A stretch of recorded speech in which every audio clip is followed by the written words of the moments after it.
राम राम।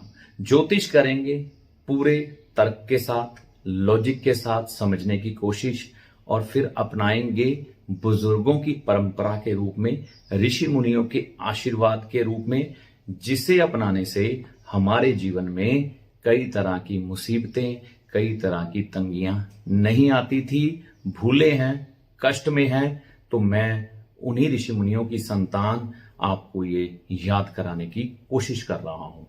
आपने अक्सर देखा होगा, जब भी किसी के घर में शादी होती है लड़की की, तो लड़की जो होती है वो बुद्ध का स्वरूप होती है। जब उसकी शादी होती है, वो लाल जोड़े में आती है, तो वो शुक्र बन जाती है। तो बेटी को शादी के सारे रस्मों रिवाज के बाद जब विदा किया जाता है, तो उस समय विदा करते हुए एक खास घटना घटती है। और ऐसा ही जब वो लड़की विदा होकर किसी के घर में जाती है, उस समय भी एक खास घटना घटती है। ये आपने अक्सर देखी होगी, अपनी आंखों के सामने भी या फिल्मी दुनिया के पर्दे पर भी। तो कई बार आपके दिमाग में शायद वो प्रश्न उठा भी हो या उठ के खत्म हो गया हो, क्योंकि उसका लॉजिक या जवाब आपको नहीं मिला होगा। देखिए, जब भी बेटी विदा करते हैं, यानी कि कोई पिता माता अपनी बेटी को शादी के बाद विदा करते हैं, एक रस्म पंजाब में तो खास तौर पर निभाई जाती है। वो रस्म क्या है?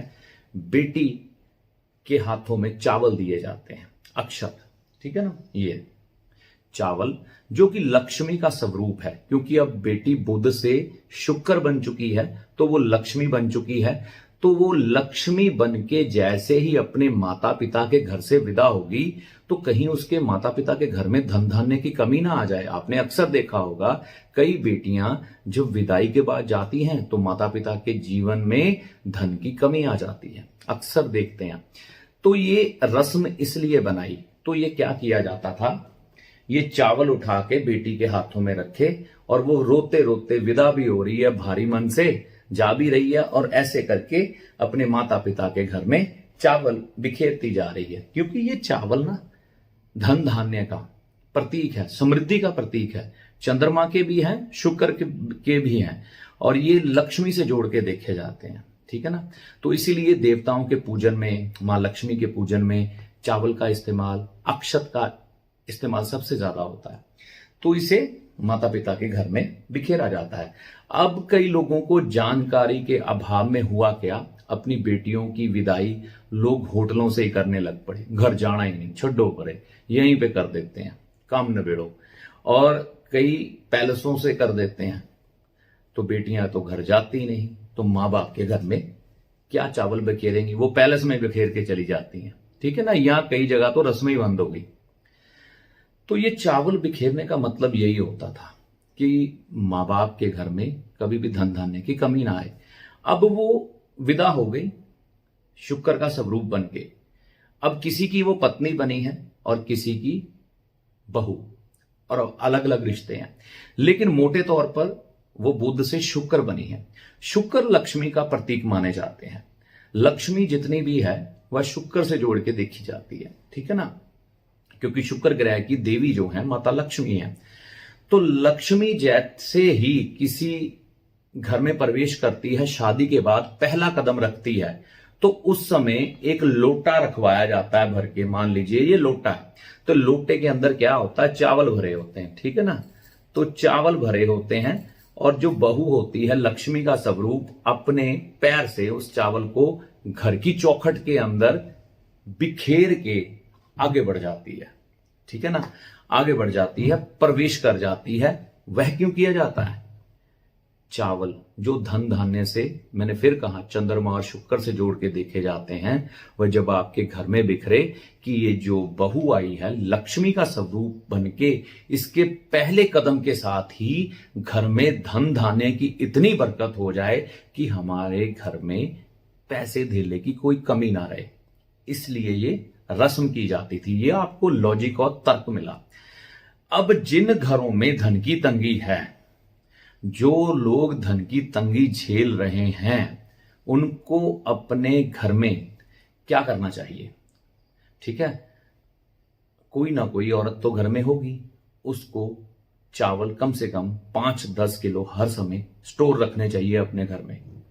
उनको इस्तेमाल करें, खोल लें, ठीक है ना। अगर बंद पैकेट में है तो उसके पीछे एक बोरी और रख दें लाके, या खुले चावल किसी ड्रम में डाल दिए, वह जब ड्रम उठाया तो पीछे से 10 किलो और डाल दिए अलग से।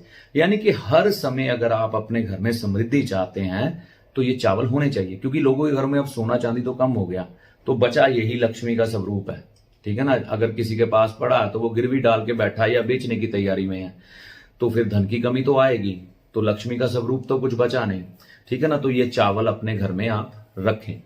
इसको स्टील के ड्रम में भी रख सकते हैं, इसको लोहे के ड्रम में भी रख सकते हैं, इसको प्लास्टिक के ड्रम में भी रख सकते हैं, इसको प्लास्टिक की पैकिंग में भी रख सकते हैं। लाना किस दिन है? मंडे के दिन सुबह के समय, शुक्रवार के दिन सुबह के समय, क्योंकि ये लक्ष्मी के धन धान्य के प्रतीक हैं। ये आपके घर में नहीं होंगे ना तो धन की तंगी अक्सर देखने को मिलेगी।